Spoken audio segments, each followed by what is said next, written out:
Baby சைஸ்ல உங்களுக்கு ஒவ்வொரு கலருமே சூப்பரா இருக்கு பாருங்க. ஒவ்வொரு கலருமே யூனிக்கான ட்ரெண்டிங்கான கலர் தான். எல்லாரோட ஃபேவரட் கலர் ப்ளூ கலர். கிளாஸ்ல பாத்தீங்கன்னா இந்த ப்ளூ தான் நல்ல டாப்ல இருக்கு. கோல்டனும் பாத்தீங்கன்னா நல்ல ஒரு கோல்டுல சூப்பரா ஹனி கலர் மாதிரி இருக்கும்.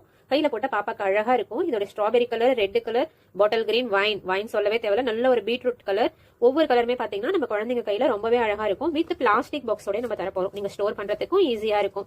530 plus shipping. All over India shipping பாத்தீங்கன்னா 50 ஒன்லி தான். உங்களுக்கு குழந்தைங்களுக்கு கையில போட்டா உடையும், கிளாஸ் ஒரு பயம் இருக்கு. நிறைய பேர் வந்து எங்க பாப்பாக்கு கிளாஸ் மாதிரி போடணும் ஆசை, ஆனா பாப்பாக்கு கிளாஸ் சேஃப் இல்லைன்றீங்க. அந்த மாதிரி இருக்கிறவங்களுக்கு அழகா பாப்பாக்கு போட்டணும். நீங்களும் கிளாஸ் போடும்போது பாப்பாவும் கேட்கறவங்களுக்கு நீங்க இந்த பிளாஸ்டிக்கை போடலாம். பாக்கிறதுக்கு அழகா இருக்கும். கான்டாக்ட் பண்ணி உங்க ஆர்டர் பிளேஸ் பண்ணிக்கோங்க. பாய்.